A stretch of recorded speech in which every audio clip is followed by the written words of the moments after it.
Welcome to the People's Guild. Each week we explore the Splinterland universe with guests from all across the mythical land of Praetoria. Join us on our journey as we discuss the evolution of the game, the strategy, the lore, and the exciting path that lies ahead. To support the People's Guild, make sure you subscribe, rate, and review wherever you get your podcasts, and also check us out on PeakD, YouTube, and Twitter. Send your questions, suggestions, and epic battles in our comments through Twitter or email at thepeoplesguildspl@gmail.com. We'll feature the best in our episodes and maybe airdrop you some prizes. Thanks for tuning in and enjoy the show.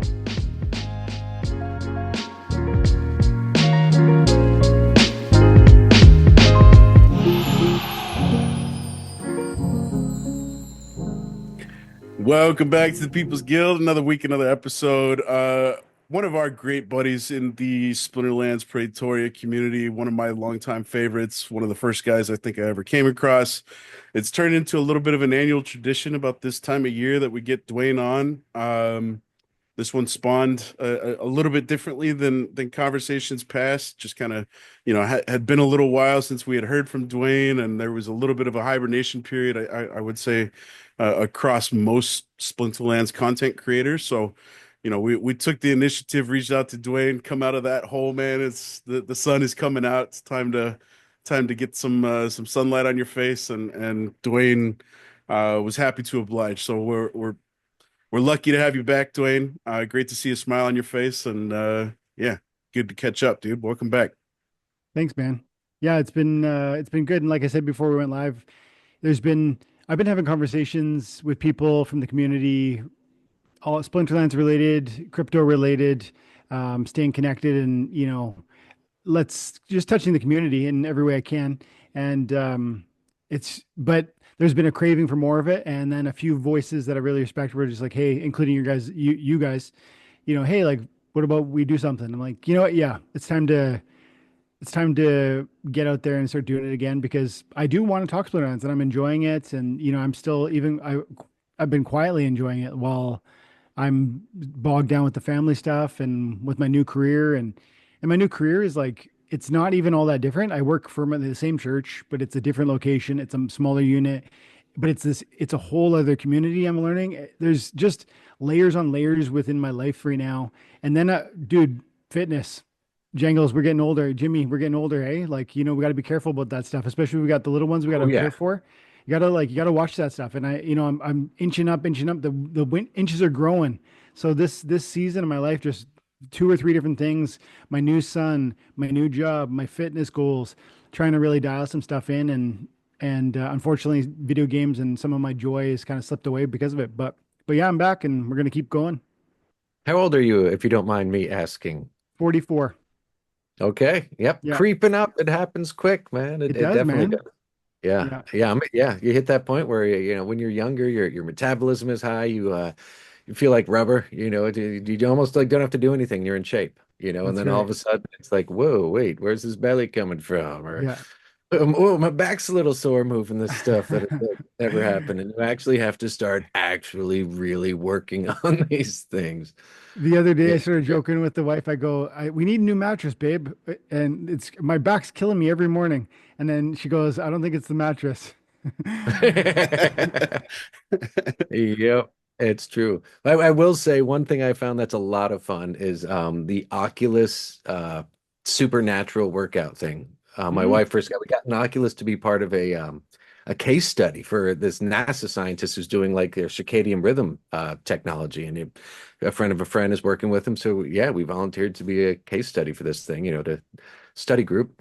And my wife's like looking around. She's like, oh, here's this like workout program. Let's give it a shot. And it's actually really cool, because you're like in these really crazy places, like on the crater on the side of a volcano or on some island somewhere or on a mountain.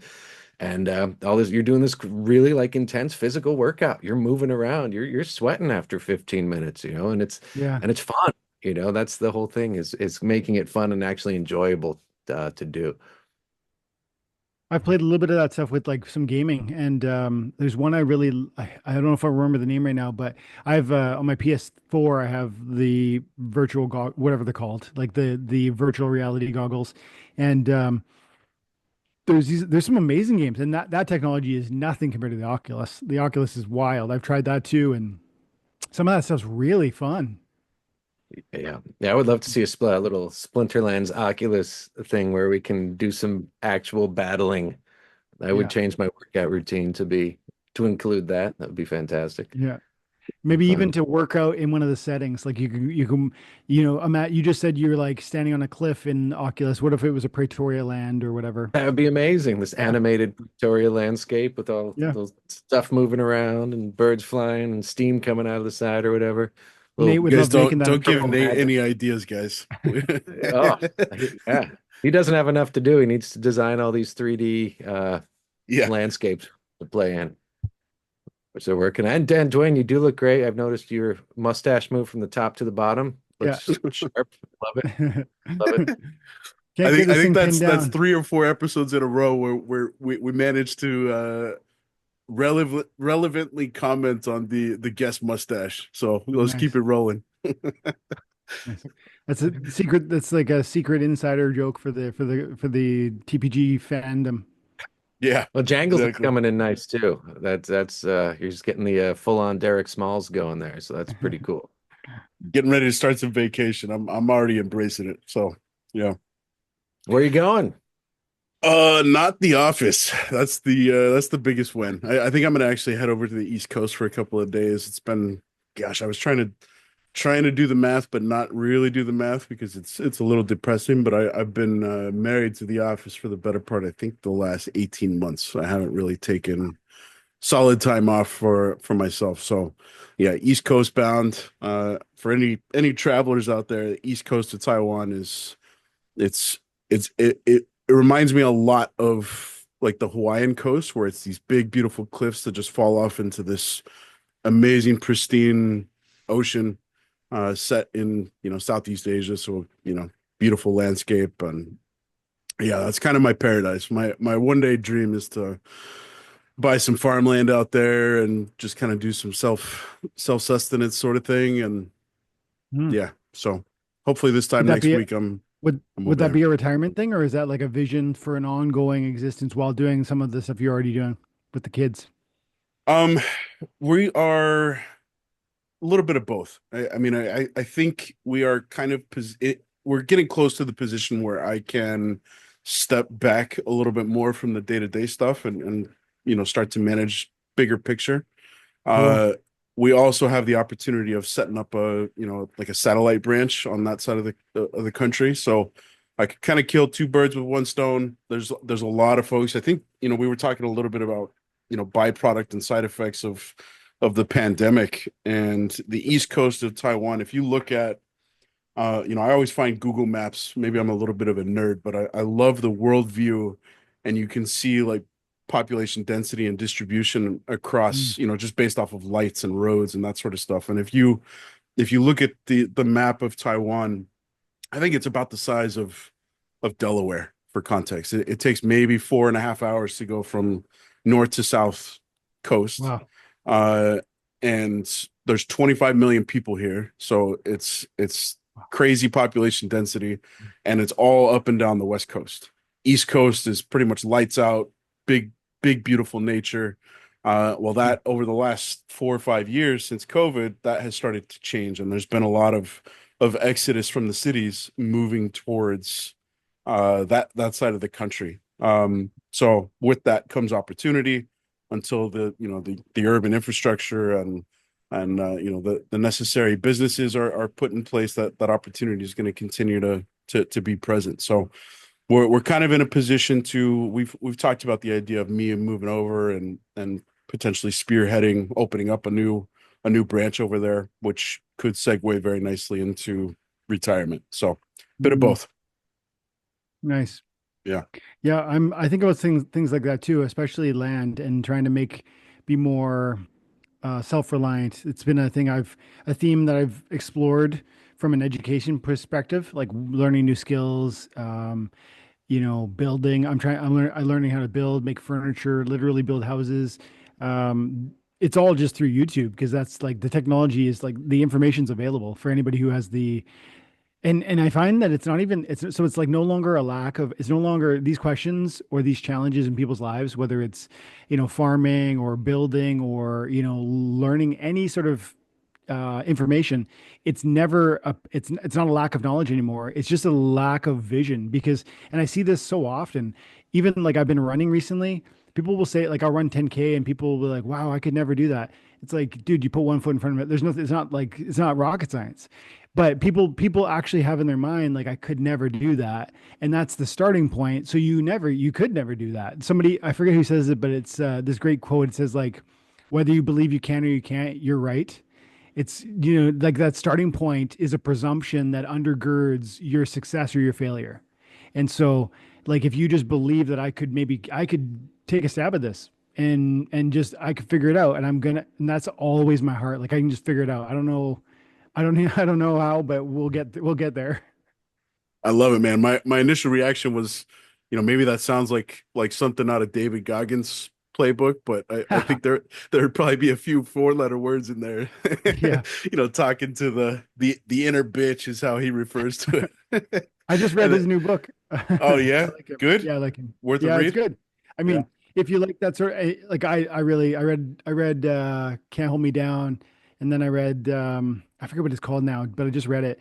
And yeah, I mean, I think obviously he's got like for those who don't know, Navy SEAL, came out of nothing, like poverty, abuse, grinded his way into like a life of success, and not just like typical success, but like true like alien success. The guy runs like 100-mile races with these crazy situations and scenarios, and he just kind of doesn't quit. And I actually really love that because I think I heard somebody do an interview about him, like it was some other athlete who was training with Goggins, and he said this, which I often think about. He goes, when I was training with him, he comes over to me at my house and he goes, let's see how many chin-ups you can do. I cranked out one. He made me do a few more. I got up to five. And he goes, okay, now I want you to do 100 more. Like like I'm gassed, I can't do another. I'm thinking that's Buddy's thought. And Goggins says, now I want you to do 100 more. We'll be here all day if we have to. And it's just like a different way of looking at it. Like you think you're done. I wonder what you guys think about this, but my opinion, we often think we're done before we're anywhere close to what that would really mean. Like if everything was on the line, if like family and love and like it was on the line, you would find another gear, but we just don't train that piece of so I think he's really onto something in that regard. I think alien is a very appropriate adjective to describe that guy's Yeah. just philosophy on living. Like his story is just nuts. I think before he ever qualified to be, I think even just like the physical exam for making the cut on the Navy SEALs, I think he dropped like 120 pounds in 3 months or something absolutely absurd that every single doctor under the sun will tell you, that is not healthy weight loss. But this guy just, operated and ran, I forget the numbers, but some absurd number of km on like a broken ankle or a broken Yeah. Achilles or something that, if you hear your favorite athlete has been sidelined with a torn Achilles, it sounds like that's career ending stuff. And Goggins Yeah. just, he, like you said, man, he just turns it into another gear and, Yeah. pains for bitches. Yeah, that's right. Yeah, I love his So attitude, man. I try and take on a little bit of that, but it's also for me that you got to be careful with some of that because obviously you could push yourself into dangerous places. But I do think we live so soft and like in the Western world. And so, I want to learn more of those things. I want to have some land. I want to build my own house on it. I want to figure out farming, but I also want to stay in like the 21st century and like crypto and gaming. And so maybe it's like, I don't know. I'm not sure what that's going to look like in the future, but I like it. Yeah, I think it's a growing demographic, man. Finding that hybrid of like digital nomad with self-sustainable property and Hmm. yeah, we'll see what it looks like. But I think, this generation, I guess Jimmy, you and I have talked about this conversation with respect to, your kind of future plans and where you want to end up in the world. But especially the millennials, the guys that are, 1980 to mid 90s, we're especially affected by everything that's going on, and you know, we're kind of at that point in our lives where we have the means to make these sort of meaningful changes for ourselves and kind of lay the blueprint for what does that look like moving forward. So exciting stuff. But yeah, let's steer this thing back towards Splinterlands, with what brought us all together. And I want to get, if I can, get a little sentimental for a moment. I just want to call out how badass the community is. Like, you know, we're all, the reality is we're all internet strangers that have somehow found friendship through this stuff. And I put something out on Twitter the other day, or X the other day, that, you know, this community is really, really cool. And we hear, you know, it's almost lost its true meaning, I think, because we hear it time and time again, and especially in the hard times of what we've been through the last couple of years, it's kind of lost its luster a little bit. But now that it feels like things are shaping up and we're moving in the right direction and we're putting one foot in front of the other, and we're taking goals, we're getting stuff out. We just had a couple of massive, you know, development releases, and we're on the cusp of, you know, pretty much the biggest set in the Splinterlands history coming out in a couple of months, and the community is still just as badass, probably more so. And I just want to call that out. You know, all three of us here, I think, are we have our finger on our relative community's pulse, and I'm always impressed by that stuff, and I just want to acknowledge that, and, you know, thank you guys for being an instrumental piece of that. So yeah, it's a lot of fun. Hey?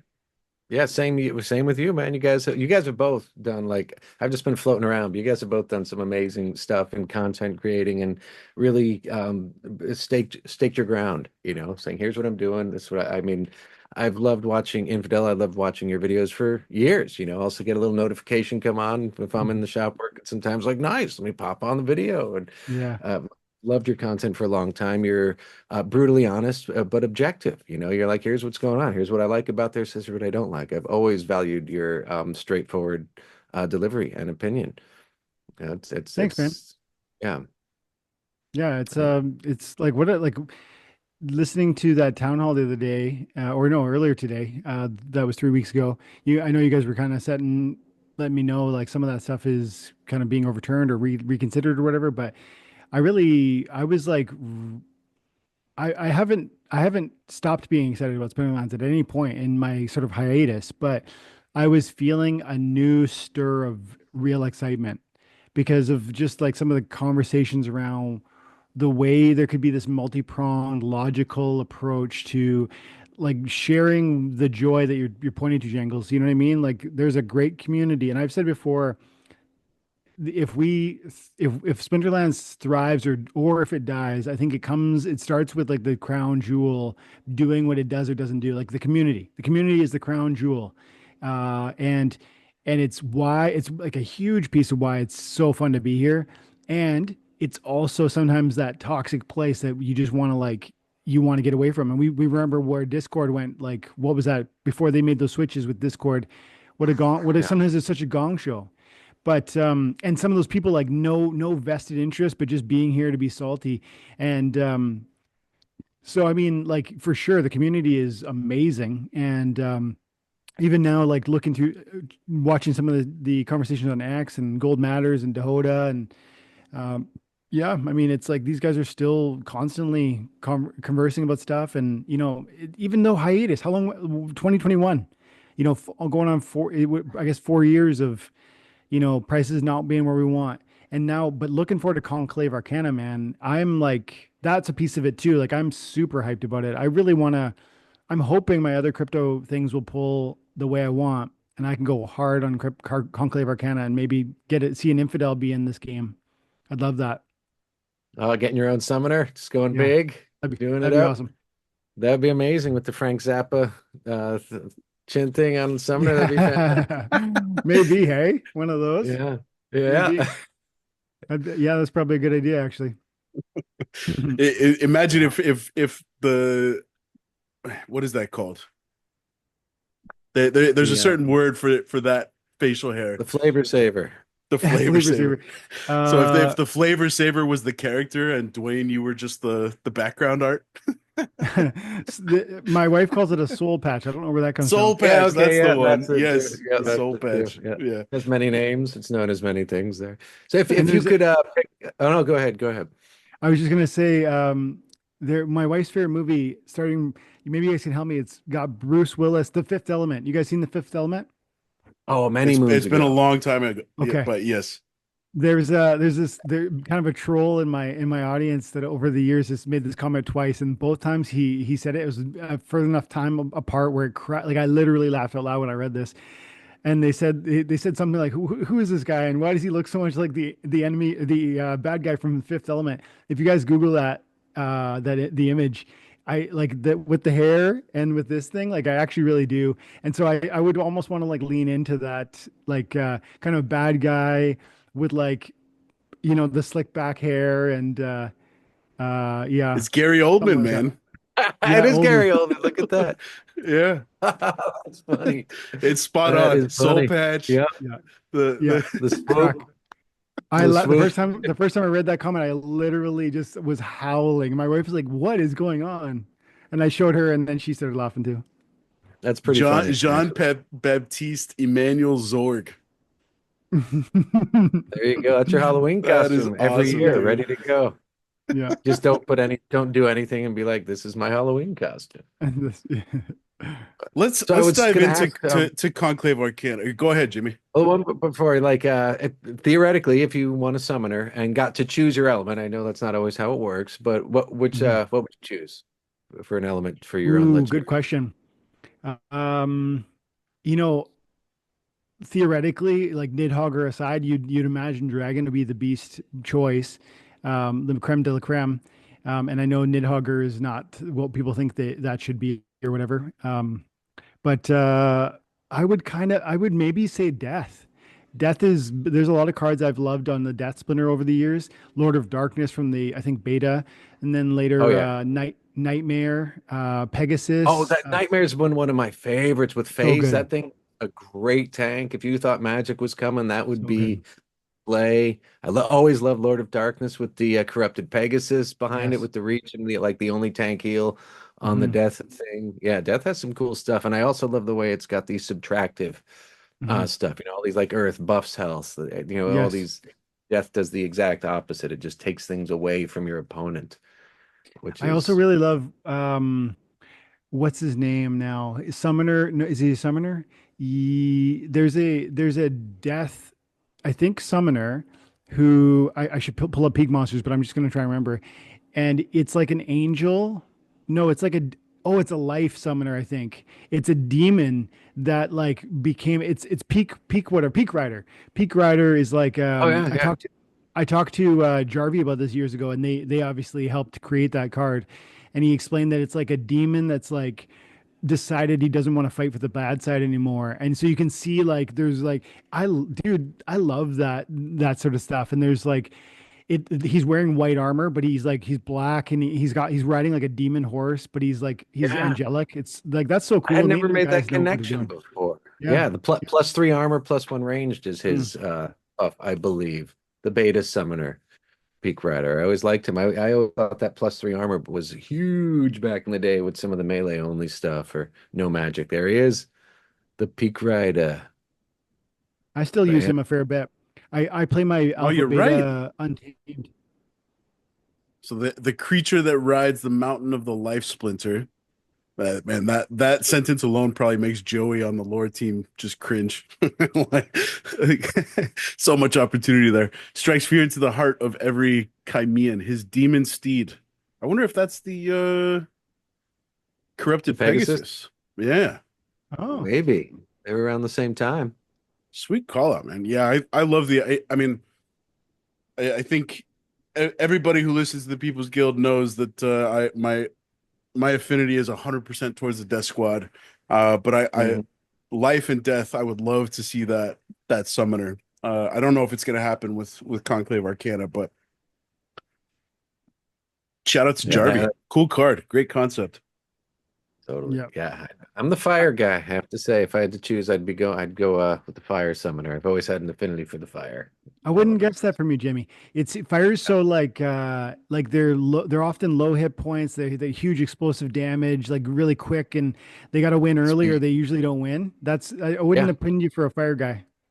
Always loved it. Ever since I first started, it was always a really cool, You seem and again, more like that's an stuff Earth you're guy. saying. No, burn it Yeah, down. hippie. Burn it Yeah, down, blow it hippie. up and burn it down and do it fast. Bam. Just so cool with that stuff. Okay, yeah, Pyre with the +1 speed. I Yeah. love the not dice, what was after Rift Untamed? Watcher. No, the Rift Ah, Watcher's epic. Scargor with Enrage. Like that, she's so underutilized.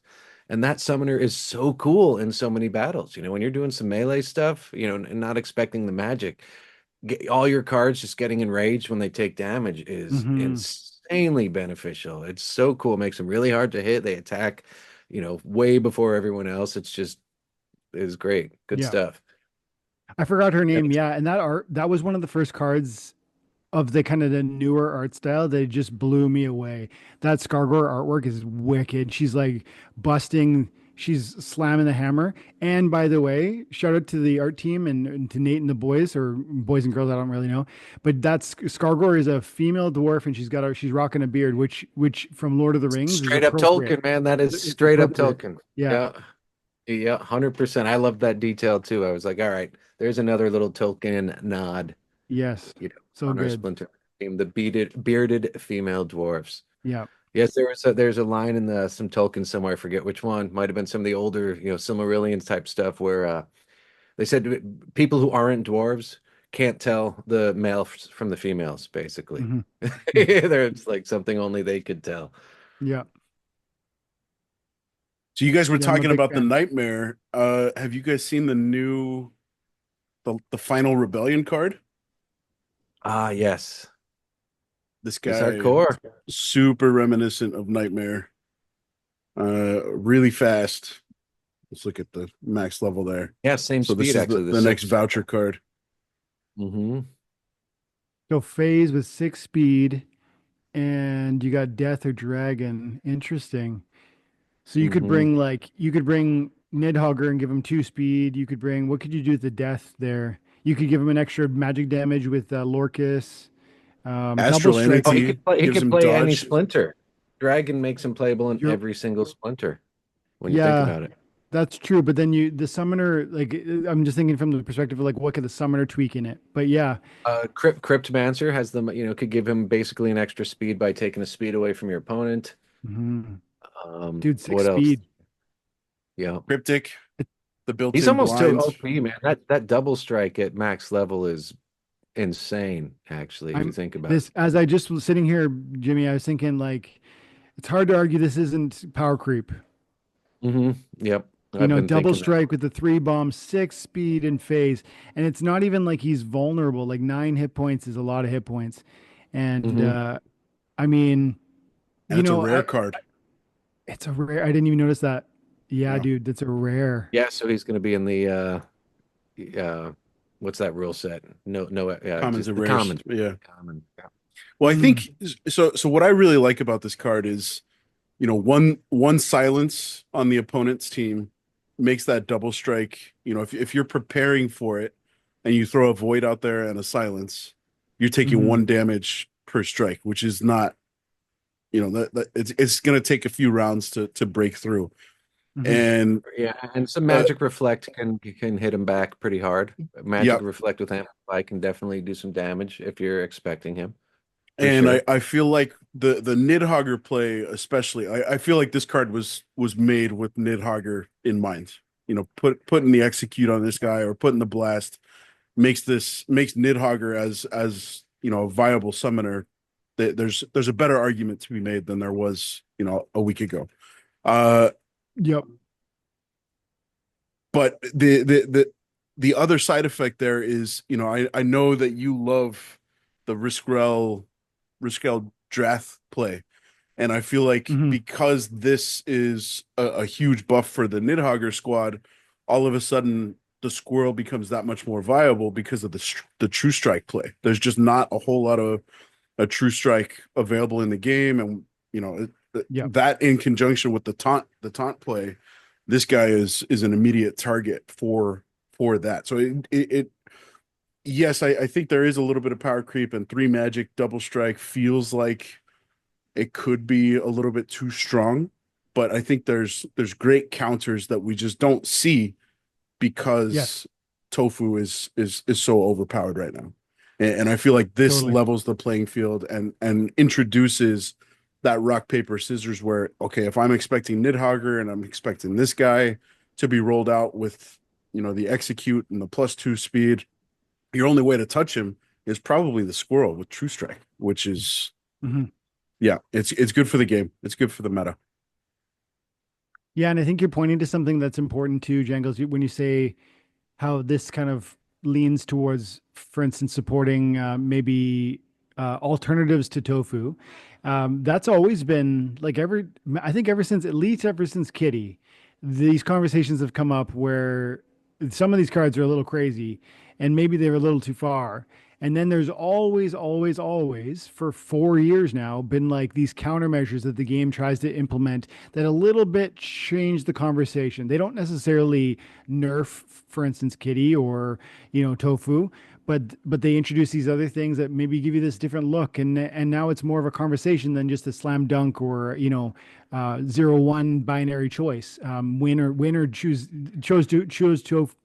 tofu or lose. Like it starts to become more and more built out. And I think Conclave Arcana is going to turn it all on its head with like what, 100 probably 120 new cards or whatever it is. 90 cards? I forget, but a lot of new cards. Yeah, I don't remember how big Rebellion is, but I think that's the ballpark number Huge. that they were looking Yeah, for. it was huge. I almost want to see it go back to Untamed level, but I Mhm. guess that probably will never happen. Well, I don't know, man. Is it Chaos Legion was massive. I think it was Massive. And then 120. Rebellion was the same, I think. Rebellion matched Chaos Legion. Chaos Legion was definitely an expansion.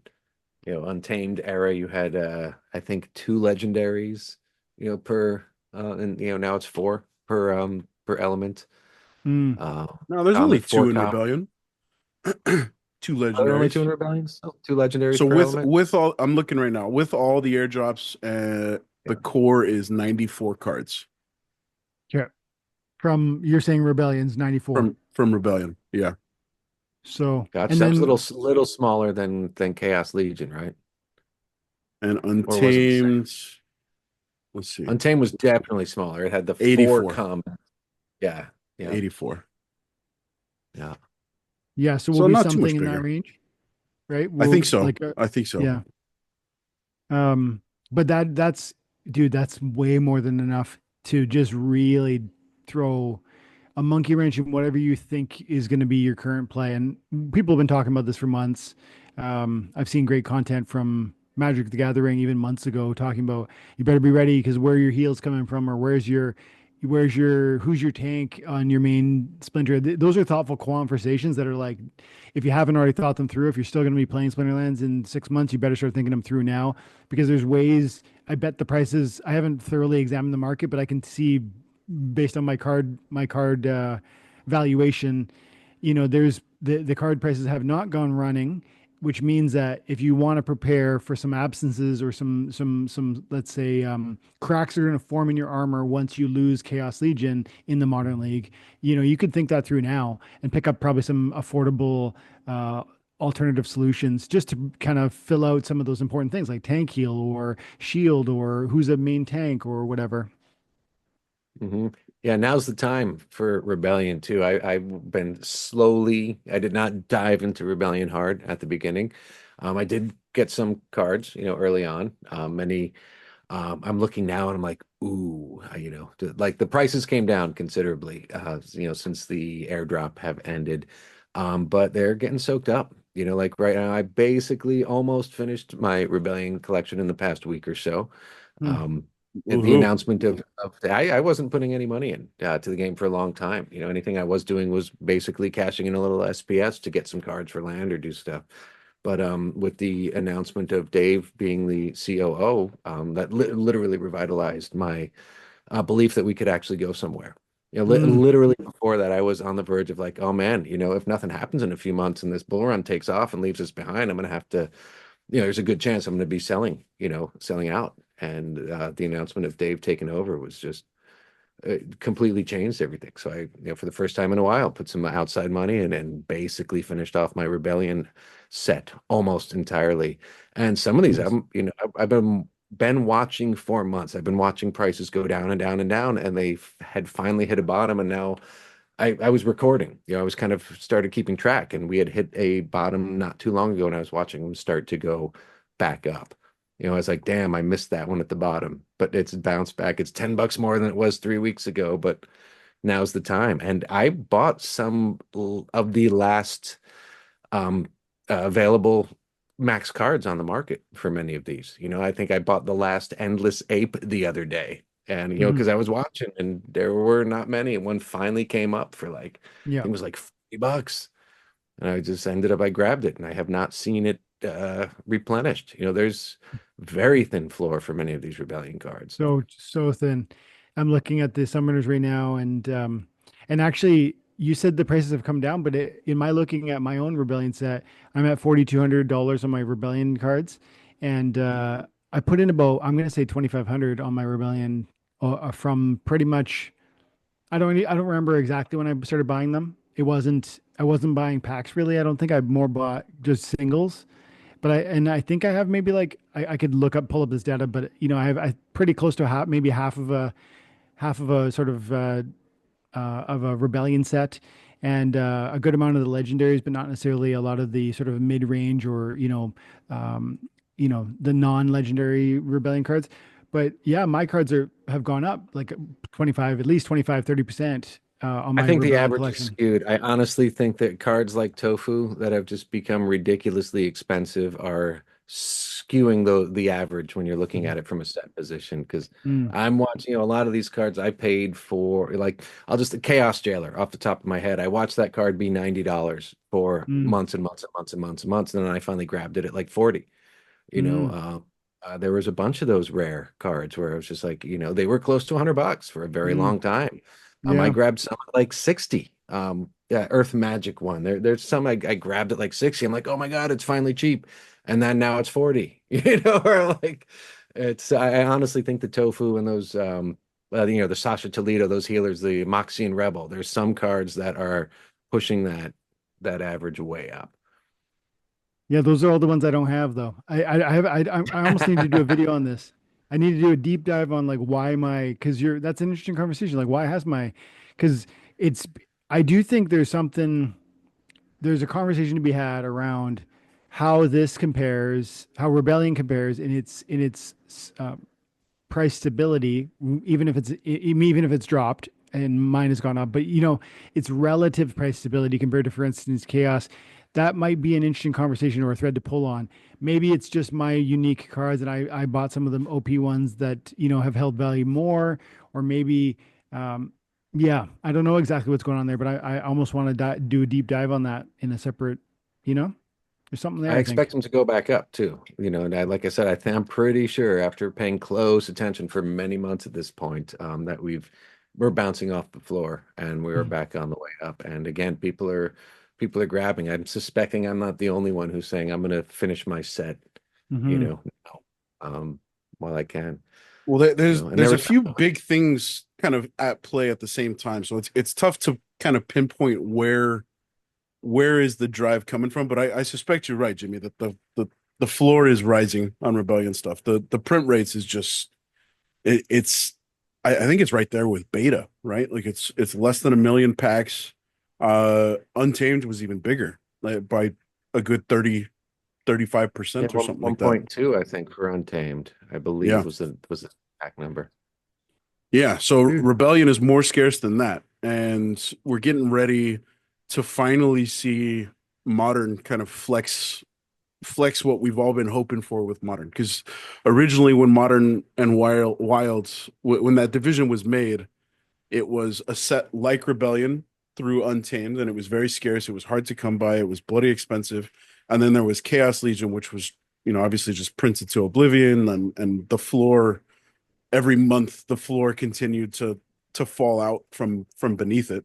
And I think when I came in, the set was $5,000-$6,000, and it lost 90% of that. I think it came down to $500. You could get a max Chaos Legion set. And now that that's disappearing and we're moving to a place of, card pack economics that kind of fully embodies what Matt has been pushing for to occupy Modern by itself, there's a lot of really interesting byproducts that I think are going to come out of that. And I think folks are starting to saddle up and prepare for Chaos Legion exiting. And then the other component that we haven't talked about is survival mode, which I was very hesitant to say like it's going to be awesome, it's going to be cool. I was always kind of like, okay, let's wait and see what happens. And man, I have been so pleasantly surprised. Survival mode is badass. It brings a whole new element of excitement and high stakes. Like, do I play? Do I risk? I see that I'm going against Infidel. Oh, he's a good player. Do I risk playing my big cards at the risk of losing them for a few days? Or do I just throw Infidel a bone here and play this strategic sacrifice and let him have it? And a result of that has been really cool to see shake out is the meta is so different because you're always losing.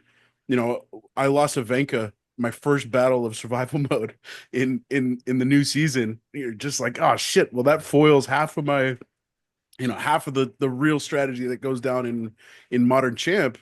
Venka's gone, so now you've got to try and plug the gaps with other cards, and that forces a different meta to kind of rise to the top. So survival mode, it's really early days, but I think that's, man, it's an awesome success thus far. We've seen the market start to respond. There's excitement. I was watching, I know you guys both know, at least by extension, the Neil McSpadden show does the Monster Maverick show, and he and Vet V were talking shop yesterday. And I try to always catch Neil. He's got a very different perspective on Splinterlands, and his relationship with the game has evolved from like being very heavily involved to just being land baron to just being like distant silent partner sort of manager sort of thing. And the show, I think it was yesterday, might have been the day before, but I saw a level of excitement in Neil that I hadn't ever seen before. He went to the voucher shop, bought a bunch of these new voucher cards. He got his survival deck up and running, and it was just good to see like these really legendary OG guys getting excited about stuff again. And I think so there's a few elements at play as to why I think we're bouncing off the floor with the rebellion stuff. But yeah, I do think you're absolutely right. It's coming up to a really interesting time in Splinterlands history. The next 3, 6, 9 months are going to be, buckle up. It's going to be a wild ride. Yeah. I think regarding just real quick, but regarding that survival mode thing, because of what you said and the excitement and the stakes involved, I personally don't like the idea of revival potions. I understand it's a chance to burn DEC, but man, I think if you play your card and you lose it, you shouldn't be able to buy it back.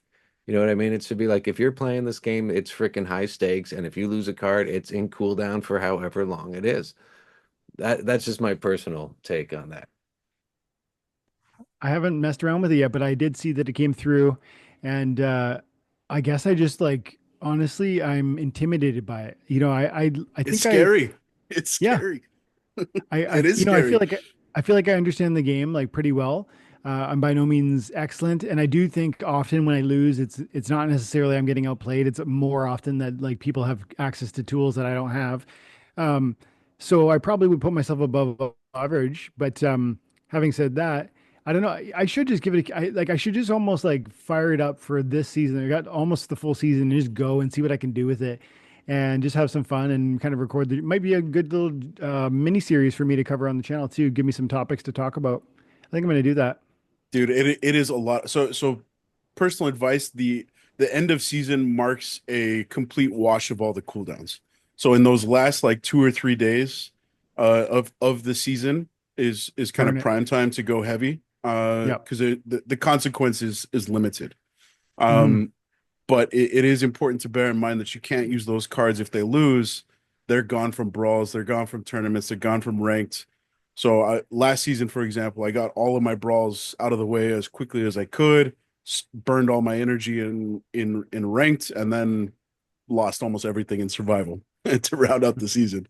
Make some SPS though, man. The SPS rewards have been insane in there. I've seen like 8K in like 24 hours. Whoa. That's a lot. Yeah, it I've is seen not wins, small. Yeah. I'm poking around some of these, bigger accounts and stuff. You're seeing, 1,000 SPS per win, in some situations, from like 600 to 1,000 SPS per win. Yeah, see, that's pretty juicy. Even at the prices we're at, that's pretty juicy. Super juicy. Yeah. Get after it, man. Yeah, it's fun. That's 60 cents, I think. Yeah, 60 cents if I'm doing the math correctly per win. 0.6 of a penny times 1,000. I'm bad at math, but I think so. $1,000. SPS is $1. That's what I. Yeah, there you go. Held that in my head. SPS will be $1 one day. Yeah, man. I'm right there with you. Especially if like, well, like, that's $6. Is it $6, huh? dude? That's $6. Yeah. Shit, I might have to do some hardcore renting and dive in. I just put all of my extra cards I delegated to another alt and have just been running by, because I was kind of like Dave McCoy. We talked about this last time. There's part of me that doesn't combine cards. I definitely combine and have a bunch of stuff and I'll buy different level things, but I don't combine a lot of stuff. I like the collection aspect. I like having tons of single cards, or if I do want to sell at any point, you have that option. So I've got that stuff. That stuff is super useful too, right? Because like, if I see again the example, if I run into one of you guys, I know you have deep collections. I don't know if I'm going to want to risk the tofu like super meta play and put Izzyar, Vanka, Rick Lonneman, Inevitable, Tofu all on the line and lose them, for the next few days. It might be easier for me to just throw a 1 BCX Ulrich and a Hardy Stonefish out there and give you a free pass. And there's been levels. Can you select levels? Different, oh yeah. Like if you okay, so like if you have like 3 different Ulrichs and one's max and one's level 4 and one's level 1, you can choose which one you want to play. Yeah. That's cool. So there's been a lot of folks that are calling exactly what I just described as an exploit. And I've given it some thought, and I think I actually really enjoy that mechanic of, it's strategy that doesn't exist anywhere else in the game. Yeah. And that's one layer. Another layer is it's a distinct advantage for the manual player versus the bots. And we were calling, that was a big holdup for a lot of the folks that were saying, whoa, survival mode, why now? It's just going to be a huge exploit. The bots the armies are going to come back. It's not a mode for manual play. Well, enter the strategic sacrifice, and all of a sudden I have a significant advantage over those bot armies, because the bot army is not going to look at my hand and be like, oh, this guy's got a stacked deck. Maybe I just throw him a bone and give him a pass. So there's a lot of really cool strategy that comes into survival mode. And I really like the mechanics serving as a solid baseline for future game modes. Like how cool would it be if we had a tournament structured very similarly, where you can only use one card per round, for example. If I've got 12 matches in the first round of a tournament, I can only play Tofu once. Like that's a really fun cool element. Yeah. Get on UX, throw it out there right now. Tell somebody. Put that out right now. That's a good one. Dave, write it down, Dave. You're making me think about Terminator. Remember? Terminator Dave, 1? write it down. He's on his walk right now, listening to this. We know it. So write it down, Dave. Bam. Django's making me think about Terminator 1 when Kyle Reese, he comes back in the past to like stop the Terminator, and he's talking to Sarah Connor, and he goes, because you just said the bot won't throw you a bone. It's like, it will not stop. It ever. And it's like this intense scene when in the car that I was thinking it's every word you're saying. I was like thinking Terminator 1. Nice. Classic. Yeah. Sarah Connor. But there's something else that you guys said there. Jimmy, you were talking about the, these 6,000 SPS for some of these winners is nuts. And then to understand what the financial reward of that would be. And then you mentioned like maybe just go to the rental market and hit it and see, take a strike at it, like really push into the season, see what you can do with survival. I don't think it takes much more of sort of those, let's say, X posts where people are getting 6,000 SPS for 10, 20, 50 people to try that. And these, like you said, with the sell market, the liquidity is just not there, man. There's, there's, I looked at one summoner or 10 minutes ago when we were looking at Rebellion summoners, and, there's just like nothing available. Like there's one max copy, and if you probably three people could have a max copy to buy it. And the rental markets are a piece of the conversation on the sale market, because if the rental returns are, 200% APR, then, or RO, yeah, or anyways, if you can get 200% of the value of the sell, in from renting it, because there's such crazy returns within the context of survival mode, then that's going to drive up sale prices on these cards, and it probably hits the rental market first. But I as I look at the rental market here quietly in my own screen, it doesn't look crazy. So I think there's probably a minority of people who are doing that. But would it be 10 people or 50 people that would really, if they chased that and did that? I think that moves it. The markets are that shallow. I think it's a handful of people that would move something like this, and those are pretty serious rewards. Yeah, and so it's not 6,000. It's like I've seen 1,000 is like the highest I've seen. Okay, $6, 600 to 1,000. Yeah, $6, but 600 to 1,000 SPS is what I personally. That's still crazy. That's Yeah, so that's crazy. crazy, and that's up there. I think that's diamond. My bot, I think, is running in like bronze, or I might have made it up to silver. And when I first started it, it was pulling like 3-4 SPS a win in like low bronze, and that's changed. Like now, bronze is like 0.3 last time I checked. So Okay. it's weird, and I'm still seeing a lot of like. I think more people are joining because I'm seeing a lot of maxed cards still fighting in bronze. So I Yeah. have to assume those are accounts that are recently, joining and have not climbed up to the top yet. Makes sense. That's an interesting dynamic where I don't know what'll happen in moving forward, because you could imagine that diamond decks should reach diamond, but then you should also recognize that people will get spooked by, I have to fight through diamond and I'm going to lose cards occasionally, and especially if there's other diamond decks floating around in bronze. There'd be some those are essentially disincentives to play in survival, because you might run into people who are going to absolutely they're going to have the same library that you have, and you can't bet on cruising into silver or to gold maybe because of it, and that might then deter. So I don't know how that dynamic's going to play out. It's interesting to think. I want to watch that a little closely. Yeah. Well, with the very nature of it, it disincentivizes and completely cuts off spam. All you need to do is spam that one tofu play, for example, one time and lose, come up against a better counter, and the elements of spam from your deck is completely removed. Yeah. Which I think is brilliant. So shout out to Matt Totally. for pushing this one. I think So it's one of a few things that is kind of happening right now at this point of Splinterlands history that could potentially change everything. I mean, we saw, shout out to DJ. That guy has gone absolutely apeshit in his market purchases since Dave came on. I don't know if it's causation or just, convenient correlation, but I've been watching that guy's X feed, and he is stacking the cards on the survival play and buying all sorts of stuff up. And you see him, if you look at the leaderboards in survival, he's right there, and he's getting, handsomely rewarded for doing so. But I think the biggest winner of potentially the biggest winner of survival mode has got to be Chaos Legion. I mean, we've seen the packs on the secondary markets. I don't want to say double, but they were 23-24 cents for a long time. Wow. You can't buy packs of Chaos Legion for that anymore. It's 40 cents now. Dude, so 2 Still weeks. cheap. 2 weeks. Byzantine Kitty was like has Yeah, been I'm really kicking hovering myself for around not buying that 400, max. 400, 400. Yes. I'm seeing one, the lowest right now is 880. And yeah, man, that's like a thing.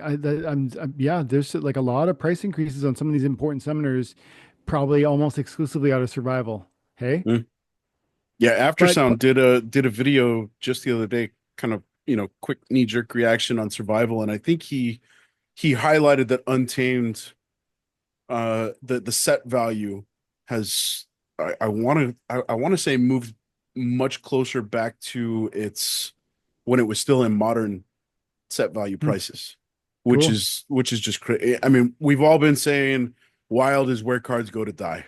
Like, the price, the floor just completely falls out from it, and we watched it happen. Kitty was going for, shout out to you, Dwayne. I think you picked the high of highs when you decided to sell Kitty, and everybody, I think I myself included, I was like, dude, what are you doing? And then we saw the price fall to 10% of that for a really long time, and we're moving the needle back the other direction. So yeah, it's the mechanic is really freaking cool. I think it's surprised a lot of people in terms of its success and just the overall fun element. I've never felt as nervous entering a Splinterlands match than I have with survival mode. Cool. It's fun. Nervous means like an excitement, right? There's a tension and a joy. That's really cool. I would like to say I've never conceded that point that you say wild is the place that the cards do go to die is the narrative that I hear so many people say. I'm convinced we're between cycles, and when we see the next cycle, you're going to see wild cards, and this may be the beginning of it. Maybe survival mode is a piece of. But I've never surrendered to that idea that like we're not going to see. I think we're going to see alphas and betas and Chaos Legion even. I think one day we're going to see Chaos Legion will be quote unquote scarce, because I really think this game's not going anywhere. It's a lot of fun, and when the player base grows, and I always knew they would create. I didn't know what they would do. I didn't know survival mode would happen, but I knew things like that would happen. I knew Matt. These guys are geniuses. Like Matt's a genius, and. I just like never stopped having confidence that those assets. I heard guys like I love Aftersound, and you guys too, Jengles. Like you too. Like you say these kinds of things, and I go, no man, like it's not. Just wait. And when I say wait, I mean like watch SPS go to. Jimmy was talking about $1 earlier, dude. If SPS ever goes anywhere near $1, Chaos Legion cards will be 5 times their current price, 10 times their current price.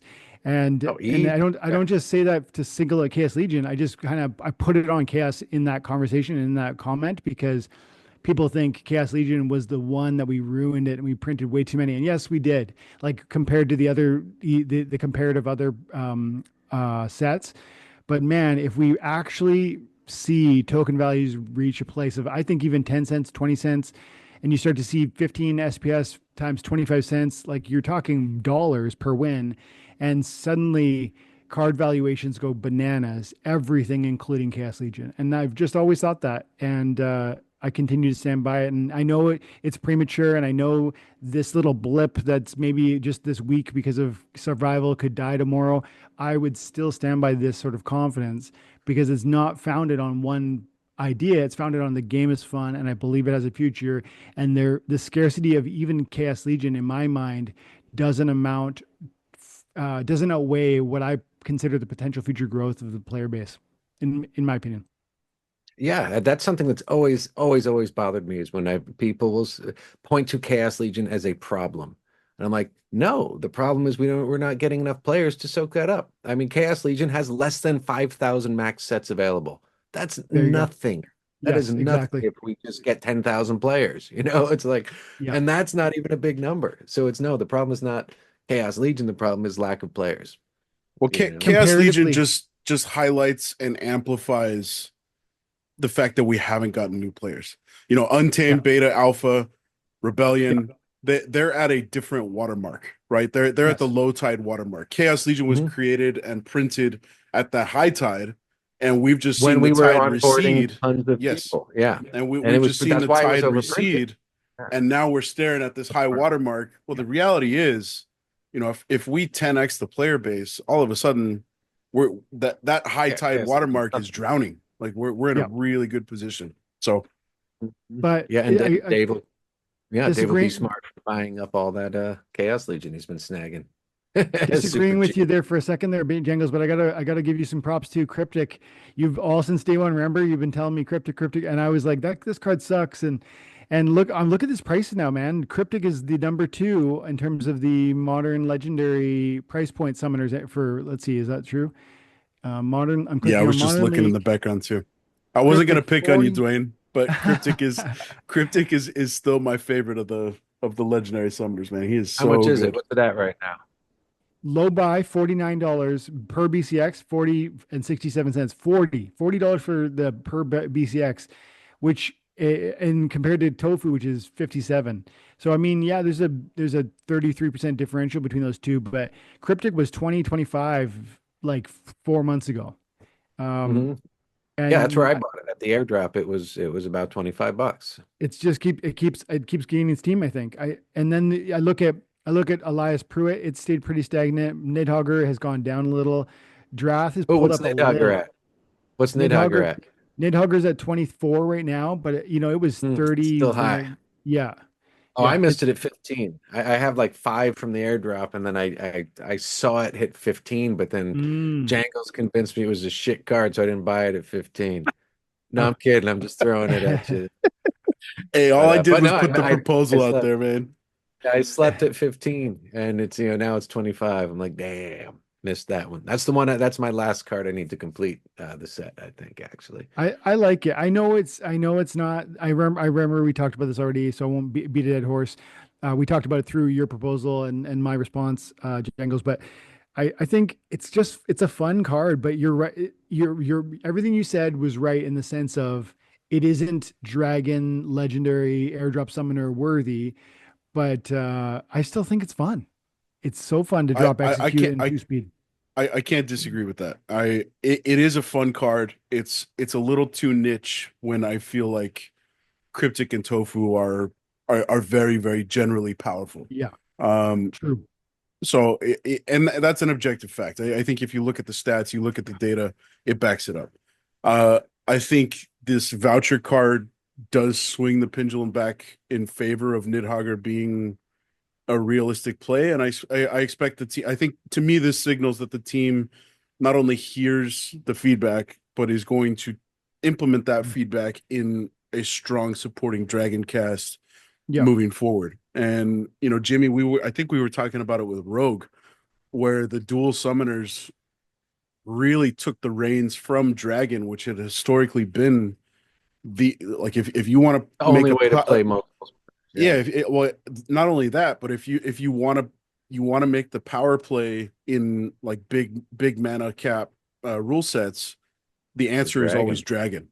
Dragon, and Mm. that Yeah. that wasn't the case with the dual summoners. Well, I think we see a significant shift in the team's approach to moving the needle back towards Dragon, and I think this voucher card is kind of the first piece of the bigger puzzle that's going to come with the new set. Interesting. I like that. I like that shadow because that is true. The way the multi summoner was this new thing, or sorry, this multi splinter summoner was a new thing, and yeah, it almost did take a little wind out of the sails of what Dragon offered, didn't it? Interesting. Hmm. Yeah, I would love to see that go away. I could see cards and doing promos and stuff and things like that being dual element, but I really kind of hope the dual element summoner remains like a feature of Rebellion.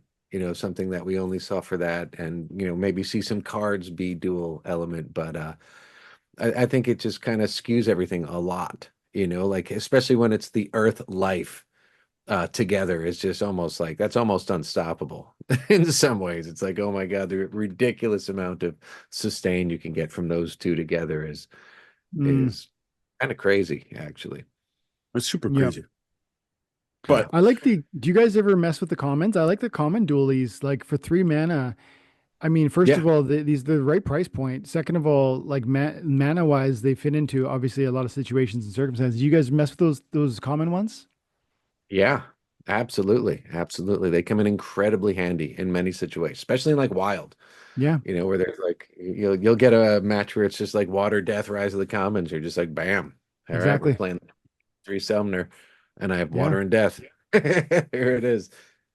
yes, I completely agree. I think they're still undervalued. I think I do too. because they Hmm. don't come with abilities or tactics or whatever, people dismiss them. But the ability is calling two summoners Two elements. or two Yeah. elements. that is the calling card, and for 3 mana, that's just ridiculous. Like I can save anywhere from 2 to 4 mana from calling one of the rare or legendary summoners and still have access to, bigger monsters because I'm making that sacrifice. But yeah, they're undervalued in my opinion. I love some of them more so than others. I think the Water Death, I don't remember, I'm so bad with all the Rebellion card names, but the Water Death and the Death Fire in particular are my go-tos. I think a big part of that is Life Water. Yeah, both of those. The life ones are good I too. hit a lot. Yeah. What about the Death 5 Fire. mana? 5 No, go ahead. Yeah. Kane? Kane, you mean the ambush? No, I just meant like the 5 mana rare summoners from Rebellion. I just find I don't play those. Like for whatever reason, I don't touch them personally. I'm wondering if you guys do. I use my Prophet Rosa sparingly. That's the water one with the archery buff. Yeah, I mean, I don't know if it's the mana cap or if it's I kind of think it's a combination. Like 2 mana is a lot of difference. And when I go, 1 shield is not usually a deal breaker. And archery is not, and so I guess I'm saying like the mana cost for the ability return, I would almost rather save the 2 mana and go with one of these dualies that again, Django said it a moment ago. The dually enables, it does have an ability. The ability isn't, you double your library of cards with which to, draw synergies and connections. And that's gigantic. So I do own Prophet Rosa. I own Underboss Fabino. I own Nomos. But I don't use any of them very often. So quick note on the voucher card. Nomos, absolute boss as a counter to that card. You take three magic double strike down to 1 magic double strike. You toss a void as snipe bait, and all of a sudden that card's it's hitting its head against the wall. It's doing the VC Dragon gif all day, just running into the wall. I won't until you give it blast and execute. Well, yeah, that's true. But I get what you're saying. Sure. I do feel like Nomos in that, like you're right, and yet the expression that came to mind when you're describing Nomos is in that context is like, how people say a broken clock is right twice, even a broken clock is right twice a day. Like Nomos is the broken clock, and sure, it works in that moment, but I don't think I've ever played Nomos. I'm trying to think if I have. I honestly don't think I've ever. I wish there was a way to look in my collection and see if I have ever played that card. Splinter Coach, pal. Splinter Coach. Shout out to Splinter Coach. Yeah, all right. They'll track all your data and you can see your historical stuff. It's really, I really love it. It's like I this is not a paid promo. I don't get paid anything from Splinter Coach, but I really love them. They, like and he's in time and attention with the guild. Like I love the guy. Nice. Jamie, shout out to Jamie. But it's so fun because it's like I used to collect cards as a kid. I loved looking at hockey cards, baseball cards. I even had Marvel cards. And I would look at the Marvel cards and I would go like, Spider-Man can lift 10 tons. And what if he fought the Hulk? The Hulk can lift 100 tons. But the agility is off the charts over here. Like I loved going deep diving on nerd stats and just thinking through what that might mean. And that's what Splinter Coach opens up. Man, I want that stuff so badly to enter into the game. It should. You're right.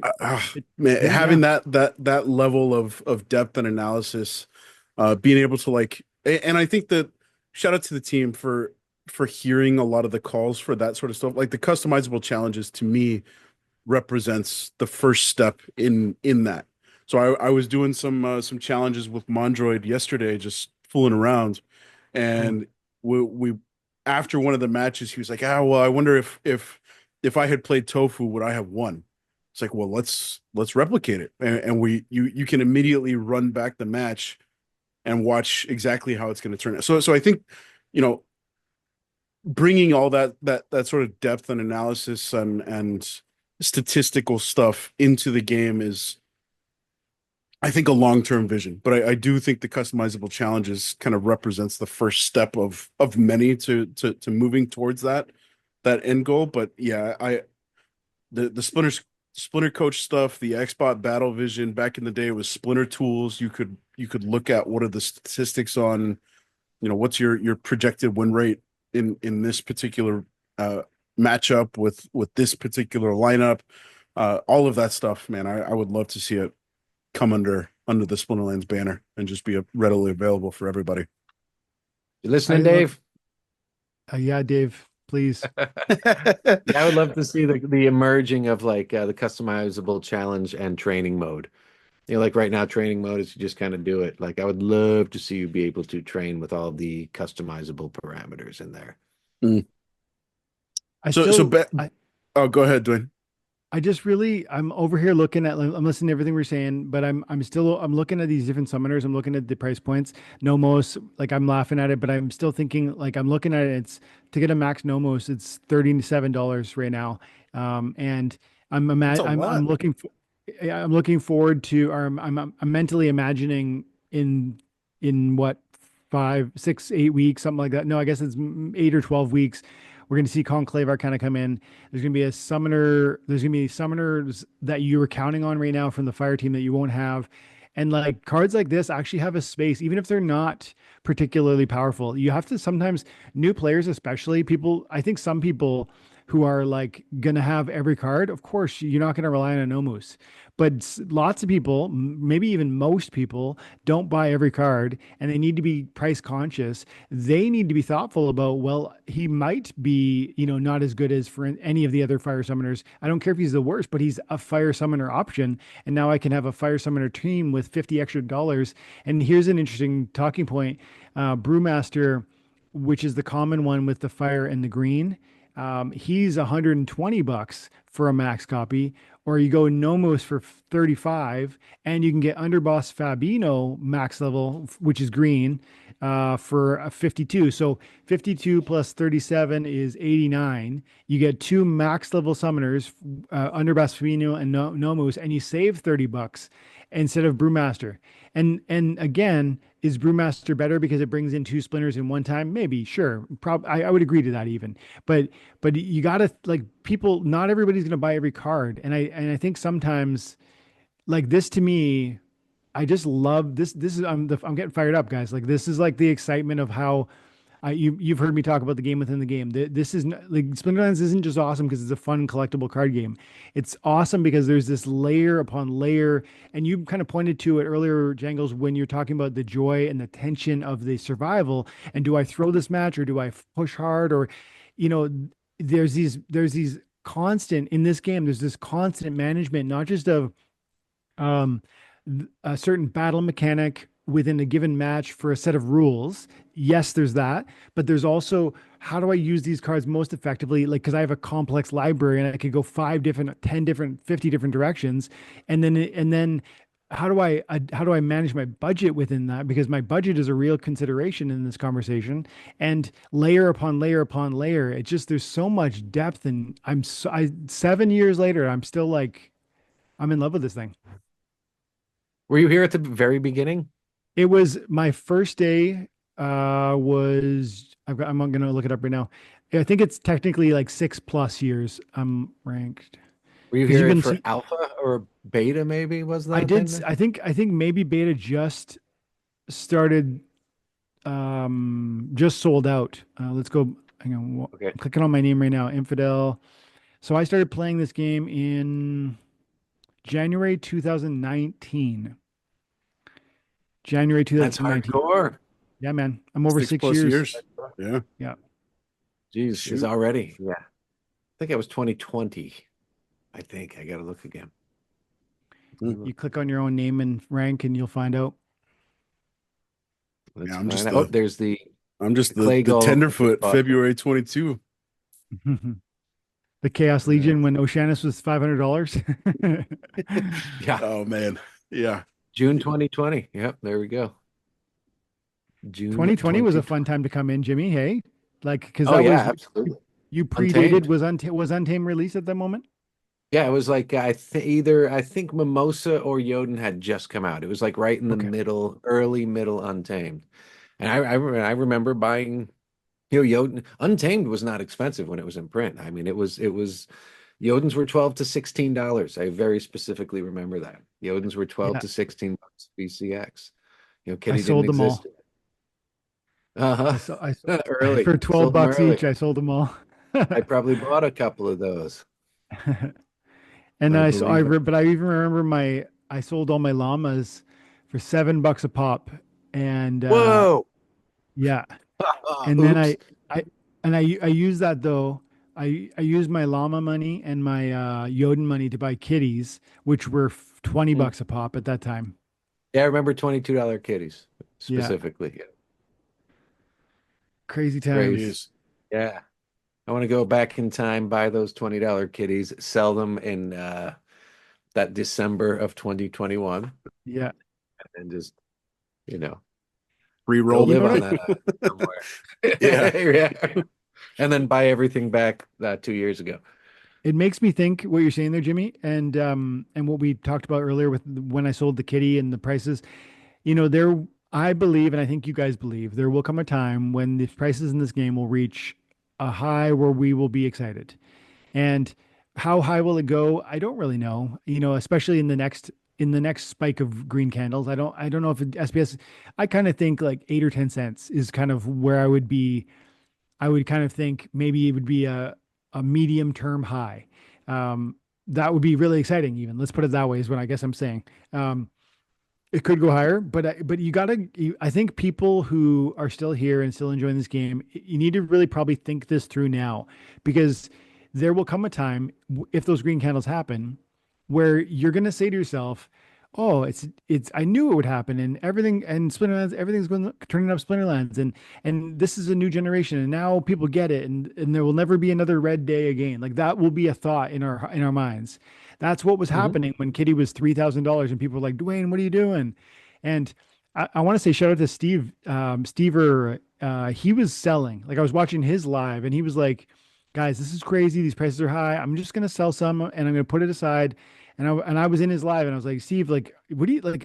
Don't you think you're crazy? Like these cards are awesome. And he was like, no, man, you gotta just take some profits along the way. And he was 100% right. And that night I started selling cards because we got to be those people who are buying when other people say there's nothing here. If you believe in it, not just because other people are selling, but if you believe in it, don't be scared when they're selling.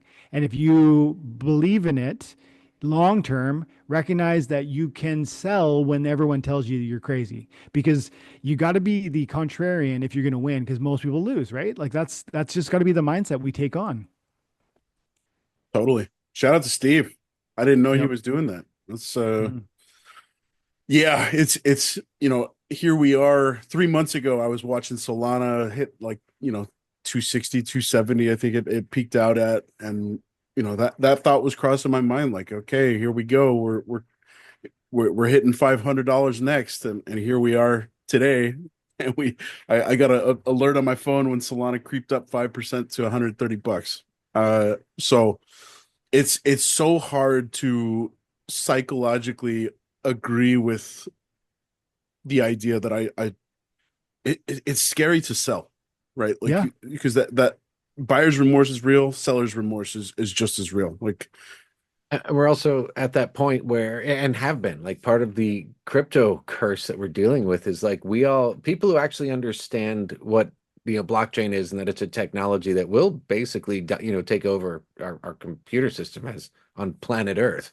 you Mhm. know we're like, Yeah. oh, it's only a matter of time before it goes mainstream. I think, God, I can't remember the number, but it was an incredibly small percent of money, global money going digital means like $1 million Bitcoin. It was like 3 or 5% of all of our money actually being digitized gives us mathematically like $1 million Bitcoin. Yeah. Um, we're always just like, oh yeah, it's like, hey bro, it's almost mainstream. Of course it is. It's like we're getting there, and you think at any moment it's going to be this breakthrough where all of a sudden it hits mainstream. But well, it's it, not even it's close. it's so difficult to remain objective when you guys have been here 6 years, and you've long believed the idea that, crypto, blockchain gaming, these things are going to change the industry long term. So it's so difficult to remain objective when you've continued to, be surrounded by this stuff for as long as you guys have. I've been here 3 years, and I'm already guilty of that. But you're absolutely right, Jimmy. As soon as that, there's that watershed moment, and we do see mainstream adoption of crypto to handle, or blockchain to handle a lot of our day-to-day stuff, everything that we've been believing for the last 3, 4, 5 years is going to start to come to fruition and pay off. But the reality is we're still super early, like 1% type early. So Yeah. it's just a matter of the rest of the world catching up, at which point we'll be And we rewarded always for the patience. we always think it's on the verge because we're aware of it. You're always like, oh, it's got Exactly. to happen. And you keep watching these signals just yell and scream from the rooftops. Like all of a sudden, you're at a point now, you're like, oh, PayPal uses crypto. Oh, Venmo has crypto. Oh, of course that's going to launch it into the, mass consciousness, but it's still just this trickle. Yeah. Yep. It's interesting. And ETFs. yeah, ETFs are like blowing up with XRP. XRP today, the SEC said they were going to no longer appeal. Like these are big news items, but they don't there was a 15% pump today, which is cool. But that's not why we're in crypto for 15%. And Yeah, that's Tuesday. It's like yeah, 50% up or down. Oh yeah. Exactly. And so, but I try and say to myself, as well as to my wife, because it's like she's involved in these conversations, like what would it look like for us to sell in some things, whether it be Splinterlands or whether it be my other bags.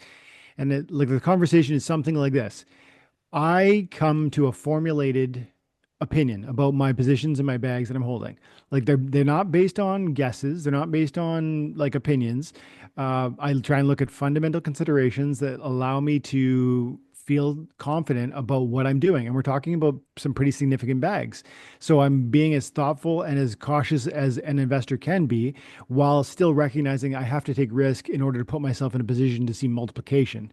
And so I'm making thoughtful decisions, and I'm carefully considering those as deeply as I can, and then I consider my bed made, and then I sit in my bed until zero or hero, because I'm not gonna switch because candles are red. I'm not gonna switch because somebody said they don't like it. I'm not gonna switch. I'm gonna switch because either something has fundamentally changed or broken about my earlier preconceived, you know, opinions. Something has broken or changed fundamentally. Like if Matt was to, for instance, leave Splinterlands, that would cause me to rethink where we're at or where we're going.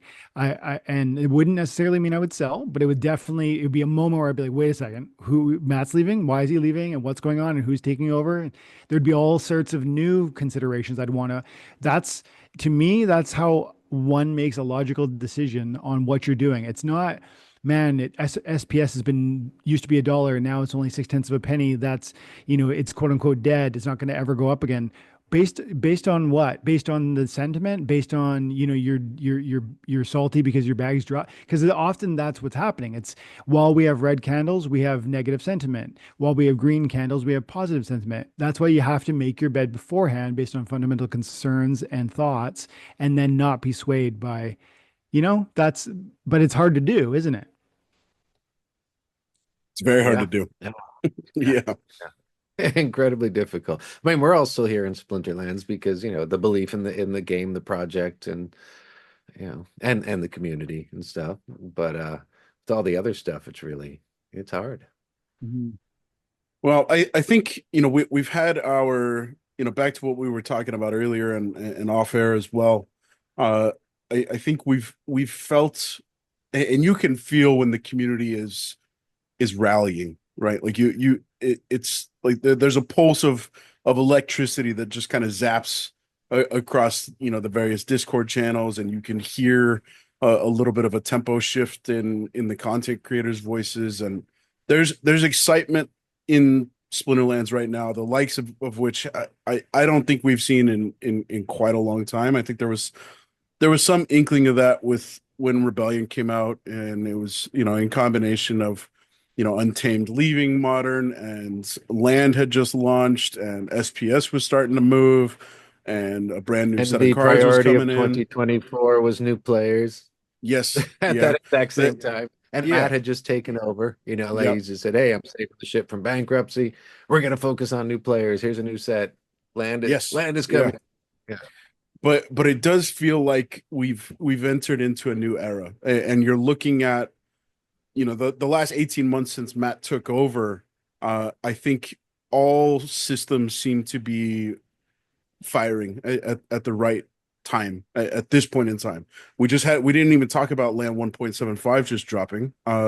That's, for some guys that's just a blip on the radar. For other guys, that's absolutely massive. But it's that, in conjunction with Survival, in conjunction with Dave getting hired as chief operating officer, in conjunction with Conclave Arcana. We know Dave's, his the flag that he is waving is new players or bust. And what all of that stuff means for the next 3, 6, 9 months is, what we heard Dave talk about it last week or 2 weeks ago. If we hit 10 cents, we're going to hit $1. And I think the logic is there, right? Like, that's proof in the pudding that the flywheel is working, right? And $1 might seem completely inconceivable right now, and you're smoking something from your local dispensary if you believe that that's our future. But like you called out a couple of minutes ago, Dwayne, I think, realistically, during this Conclave Arcana push, I think I've got my sights set a little bit closer to earth. I think 5 cents is kind of where I've got a ballpark of. If we get 5 cents in the next 3, 6 months while Conclave Arcana is getting pushed, I would call that a big success. That's a 10x from where we were a couple of months ago. Which is, given the currents, obviously everything could change tomorrow if crypto markets start ripping again. But all things considered, it feels like that would be a very significant win. And then, of course, we start seeing DEC achieving and sustaining peg, and we see people buying SPS to burn SPS. It just feels like all of the stars are finally aligning. Things are happening. And then I know for a fact that there's cards that the team is keeping up its sleeve with regards to Conclave Arcana. They did it with Rebellion. They did it with Chaos Legion. I expect things to be even more magnified for Conclave Arcana. So there's a whole bunch of levers that are getting pulled and rolled out to the community at once. And yeah, I'm freaking excited. As I don't think I've gone on public record saying it yet. My new goal for SPS is $1 million before all this stuff takes off. Yes. Where you at, Jimmy? I'm about halfway mark. I'm at like No way. I'm at like 460. So you've been buying, or is that all survival mode pumping your bags? Some of it's survival mode, but I did buy another. I think I added a good 30% like 2 weeks ago. Yeah, you were at like 160 not too long ago, if I remember correctly. So I went back and looked at a great measure of where I was kind of in my SPS bag collecting is the proposal system. I wish there were an easier way for me to like track my SPS savings. But when Rebellion came out, there was a proposal right around that point in time. So December, 2023, and I think I had just passed 100K. So in the 18 months since Rebellion, I have 4.5x to my SPS bag, and a lot of that is from ranked and tournaments and brawls. So yeah, getting to $1 million before things really start to pop off is my new goal, and I'm working on trying to figure out what that looks like. But that's, yeah, getting in that 7-figure club would be pretty sweet. So Totally. Yeah, I know you've kind of shared. Yeah, stop spending it, Jimmy. I know. I would buy cards. I remember freaking literally. It was literally like 3 days before Untamed got announced, Rebellion was announced, and Untamed was going to be out of Wild, because that was quick. We didn't really have notice. They were just like, "Hey, guess what? Rebellion's going to be dropping like 2 weeks or whatever. And I was It like, was what's quick. going on? Yeah, I'd It was forgotten quick. that. And I had literally been watching Untamed go down, and I spent like, God, it was well over 100,000 SPS on a bunch of like Untamed gold foil cards. And here's some good ones. I was watching the prices kind of slowly dip, and I was like, ooh, that's pretty cool. And I made the private deal and bought like, and literally just blew over 100,000 SPS, just like on these. And literally 2 days later, they're like, oh, well, Untamed's going away in like a week. And everything just freaking dropped to the floor. I was like, oh, it was a kick in the nuts for sure. Yeah, we got to stop kicking people in the nuts, man. Dwayne, you've gone on record saying a million is kind of your benchmark. Are you kind of putting pieces in place to achieve that before too long, or how are you tracking on that? I sure hope so. Let's put it this way. I'm oh, I'm trying really hard to not get too like I just said. I have my opinions about what's going where and what's worth investing in. I think I said before we went live, maybe while we're live, SPS in my opinion is like this game. I'm so confident in it still. 6.5 years later, and it's not because of opinions. It's because I love this game. I play this game. I have fun with the game. It's a fun game. And I talked earlier with Joy about the layers of it. There's like complex. So for all those reasons, I am like trying really hard to be patient and allow I'm hoping that what is going to happen in the next coming days and weeks will be top altcoins running in a major way, and Bitcoin dominance coming down in a major way, and then my hope would be that I could leverage that into a significant move into SPS. Like like right now I've got 350,000 SPS, 2,500 US dollars worth of SPS. I would like to triple that. I want 1 million, and I think, I really think it's possible. I think it's possible to do it, and I do think I'm going to see that opportunity, because I don't think SPS is going to lead the market here. I think we're going to be we'll see some of these other, like maybe Solana. Maybe Solana isn't done. I don't know. I don't hold Solana at all, but I've got a good job. Let's say a good bag of XRP, and I would really love to take $10,000. And especially if I could get it a sub a penny SPS, and go ahead and move that into SPS. But the problem is too that if I tried to do that in one lump, I would single-handedly move the SPS market like substantially. And so I don't know. I gotta figure that out too. But the short answer is yes, man. I just don't know exactly when or how, and if the timing would will that move align. the SPS market 1 million? Because I mean, Matt just bought 7 million. I don't know if that was a private sale. And It must have been a private sale. People have been buying. I know in the millions. Let me go to Hive Engine. I do this sometimes. Bam. I know We got some sleuth work going on. Hive Engine's not the only one, of course, but when you go into Hive Engine and you go to swap, you can click on the swap function and you can just get a sense of what the liquidity looks like. Like if I went BTC versus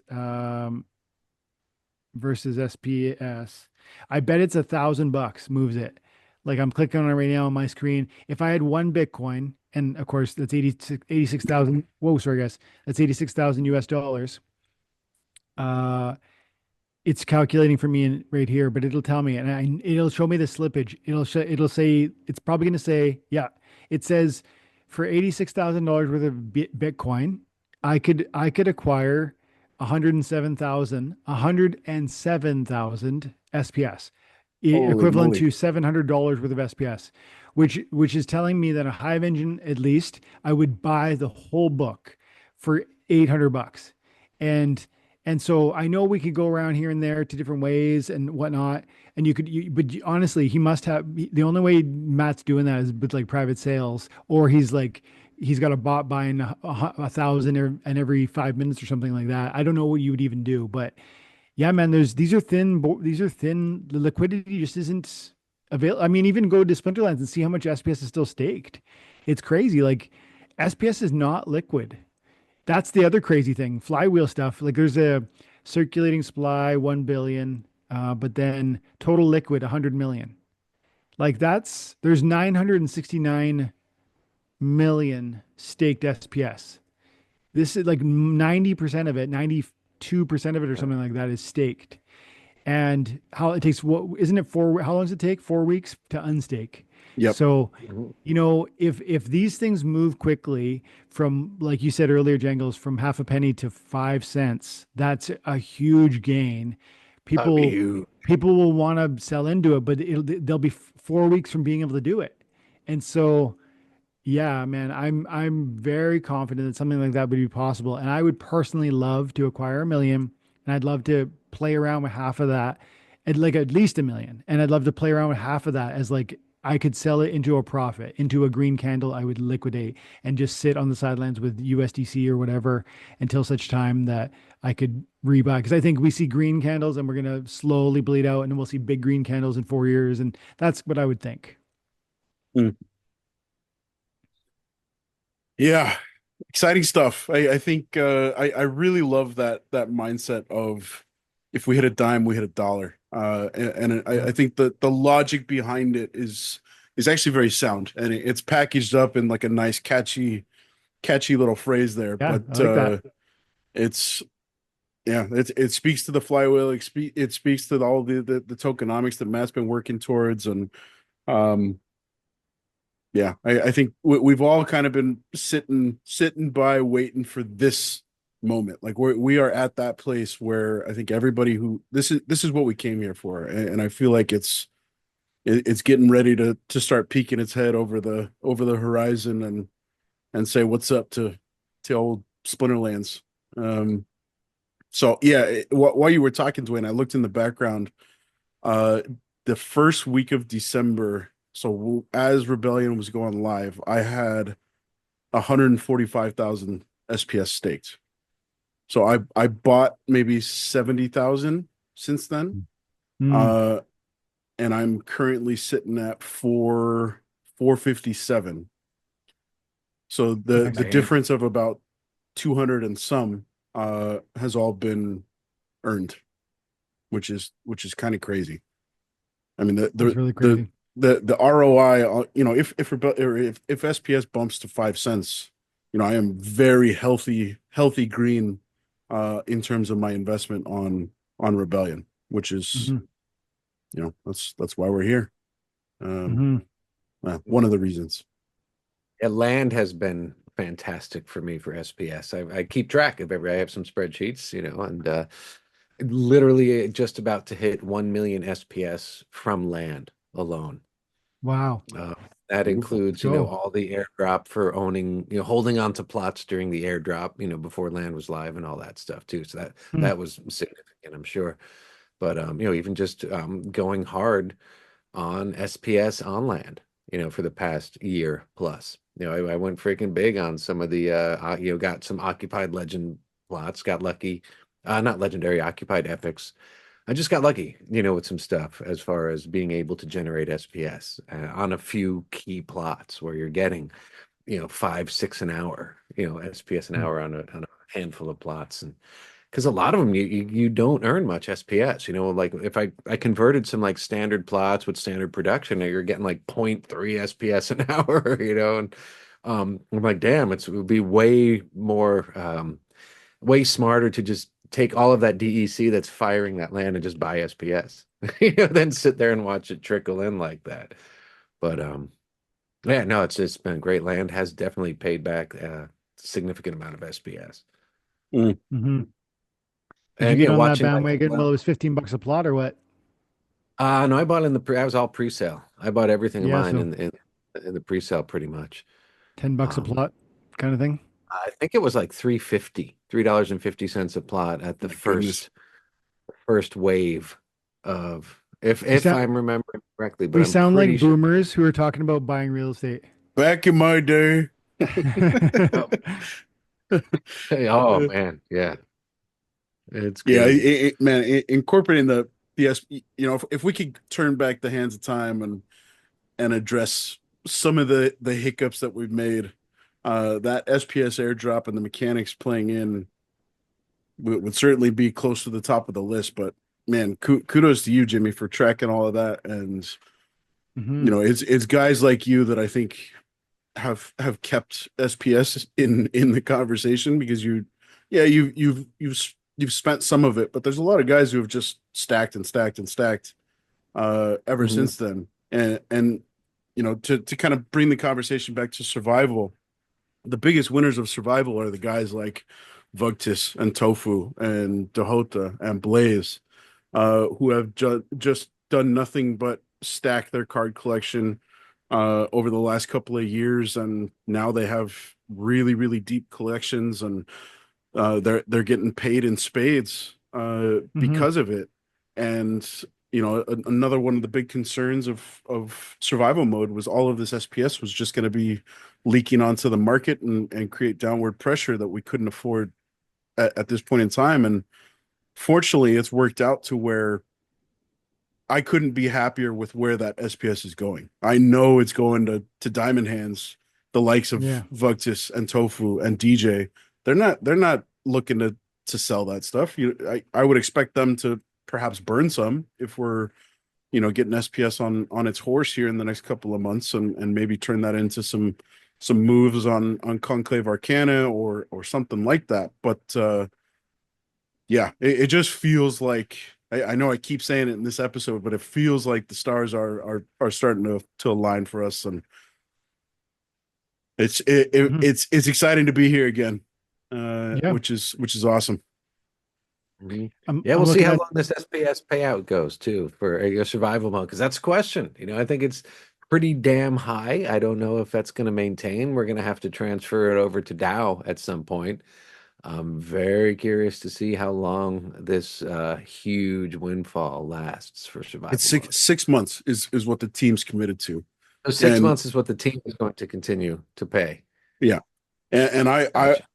until the DAO is in a position to inherit that reward distribution and emission, I think I want the team to pull out all the stops and embrace full experimental mode with survival. So I don't know if, back to your earlier comment, Jimmy, I don't know if revival potions is something I necessarily agree with, but I want to see the experiment fully fledged, and I want to see the team, putting several pots on the fire to see which one is going to give us as a DAO who's going to ultimately inherit the rewards here, uh, give us as much of a solid reason to say yes as possible. Exhaust all potential exploits, exhaust all potential, shifts of dials for really honing in on what is the optimal survival mode look like moving forward. At which point, I think the DAO would be foolish not to inherit an additional game mode. Which, Mhm. yeah, Yeah, seems like it. And I think I'm interested in more data analysis. Like I've been some of the pieces that I haven't been touching over the last 3 months since I've been really been kind of a little bit pulled back. I've been, like I said, playing the game, enjoying it, but I haven't been dialed in on, for instance, card prices or a number of accounts in play. And right now I'm looking at the dashboard on Peak Monsters to explore a bit of the signups, for instance. And the average accounts 4,000. Man, 4,000 is like the regular. 4,500 is like the daily average for the last since February 19th. Um, 4,000 what? 4,000 accounts playing the game daily. Okay, Uh, gotcha. from for the last month and a half, whatever it is, and that's such a small number. If there was if there was 100 new people, like genuine people, that you would feel that. And I just think it's so possible. So it seems like low hanging fruit to see a few thousand, 10,000 people come into a Oh game and yeah. like yeah, it just seems so actually easily done. And then you look at the new player metrics that are on Peak Monsters, and shout out to Jarvie. I think they kind of added this in the last few months. I can see, I can curate the data 6 month, 3 month, last month, 14 days or 7 days. It's all in the Splinterlands dashboard, and you can see the number of new player accounts, not just new player accounts, but the ones that are buying spell books. And I can tell you there's 470 spell books sold in the last 6 months, which is more than I would have thought, actually, to be honest. You know, 470 470. And in then 6 months? in 6 months. and then in 3 months it's 270, which tells me in the last 3 months it's picked up over because the first 3 months 200, the next 3 months 270, and then I dove even deeper into last month 14-day and 7-day, and it seemed like it's maybe slow, like there might be a slight trend pickup. I'd want to dive deeper on that data, but going 3 months 200 and then 3 months 280, I would say that's a noticeable difference. I would say that's pointing to something. Maybe it means there's a few more people excited about different things in the last 3 months. Maybe it means crypto. I don't know, but it's just it wouldn't take a million. It wouldn't take 100,000. It would probably, honestly, 1,000 genuinely interested people would do crazy things to our economy. That's a great call out, man. And all of that is without any marketing effort. Yeah. And without any new card set coming on. That's purely what exists now. So as soon as we start to turn on those different faucets for marketing and new card set and additional game modes and better onboarding experience. Stick. Yeah. And that's the key, that making people stick, because I was actually shocked to find out how many people had actually hit the website over the past year, going back a couple months, and just not stuck. It was like, oh my God, we have to fix that. So people are definitely hitting the site. So it's good to actually see sticking, and that's what it is. I had a buddy who tried out the game, a friend of my wife's at work, and was, she found out he was all into Magic and plays D&D every Wednesday and all this stuff. I'm like, oh, great, perfect. Here, she was telling him about Splinterlands, and he was totally stoked. And he came in, and he had a really hard time. He's not a crypto guy, and he just came in to try to play, and he had so much friction, and he was writing stuff down and letting me know of these things, and it was, just questions. He's like, dude, what are card rarities? And we were looking around, and there was nowhere on the website that described it. I think Eagle told me, I'll go to this page, and it showed you where the jewel was, but it didn't tell you what they were. There was literally nowhere on the website that even so yeah. So hopefully I have a feeling it's all kind of getting ironed out and stuff, but we were a few months ago, we're really not in a place where if we had 100,000 people check out the game, we were going to keep even 1% of that. Yeah. You're right. And it was 1% of 100,000. I think we'd all welcome that. Yeah, but we all got bigger aspirations for the game. I completely agree. We need to be. We need to be in a place where, those folks can self-serve. They don't have to get handheld through, operating PayPal. You don't need to get a 20-minute YouTube video explaining how you bridge tokens into the game. All of that stuff needs to be covered on. We should. I think the best way that I kind of look at it is the less reason folks have to leave Splinterlands.com, the better, right? If they can operate everything on that website and completely self-serve, and this includes chatting in Discord, the more that we can keep people on that site, the bigger the win, I think. Yep. Yeah. And I think that stickiness is improving. I bet maybe based you could some of the data we just talked about from Peak Monsters, but then also you just even I also was blown away by looking at the last town hall. Like I said, I watched it before coming on today. There's 127 likes on that video from Splinterlands. That's a huge number of likes. From I don't know if I actually. I feel like 50 or even 60 is what Splinterlands has been doing. And I remember being I would regularly be in the town halls on YouTube, and I would be hyping up the crowd and be like, guys, this is awesome. And make sure you hit the like. And there's so many people here, and let's get 100 likes. I remember having a conversation maybe that's 5 months ago, 6 months ago. And I remember saying, can we get 100 likes? I remember fighting at 70 and 80.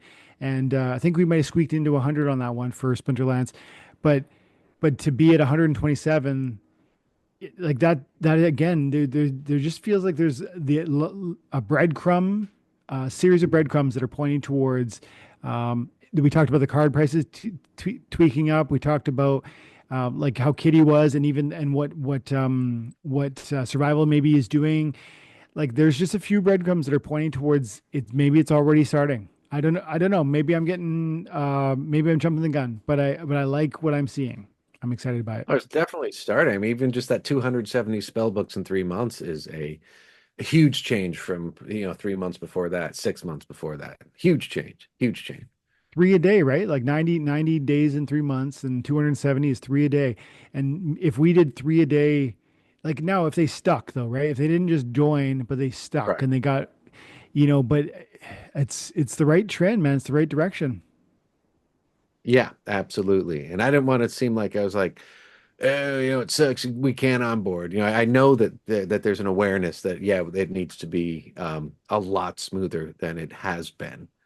And I've not onboarded myself in a long time. I haven't bought an account and just seen what it's like in ages. So We're getting there. I'd love to. Yeah, exactly.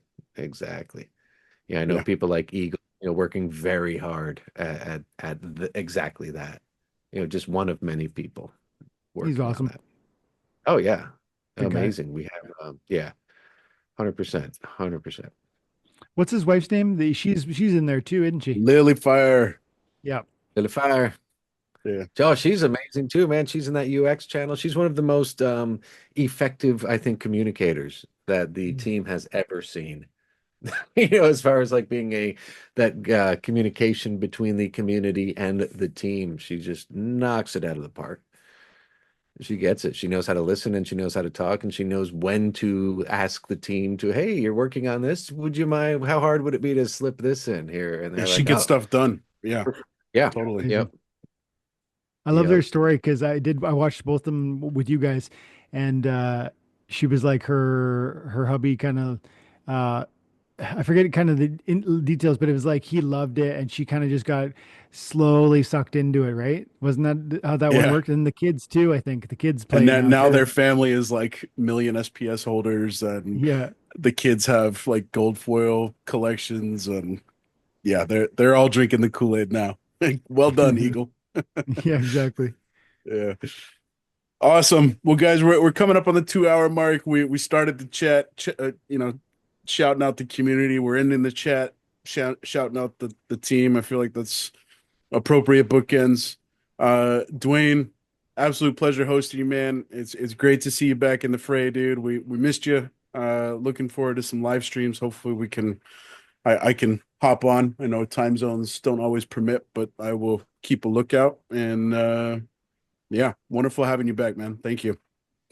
Yeah, guys, thanks so much for making it happen. And it's probably we wrap up because I'm over here grinding on my modern diamond leagues while we're chit chatting. So it's time to pay attention. I'm losing this one, and it's mostly your guys' fault.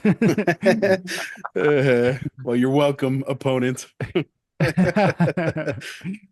Awesome. Okay, guys, sincerely, awesome times and good conversation. Thanks for having me.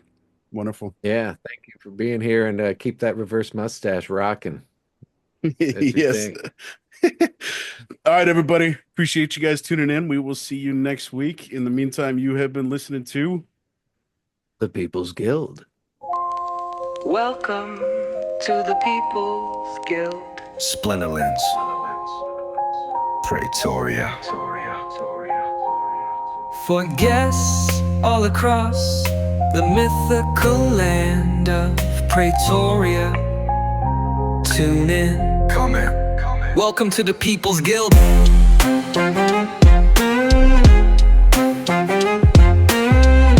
Another week, another guest.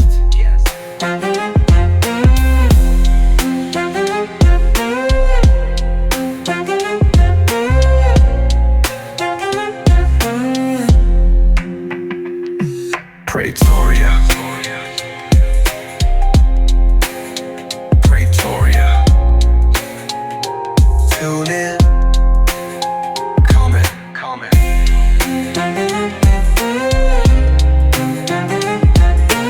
Welcome to the People's Guild. Another week, another guest.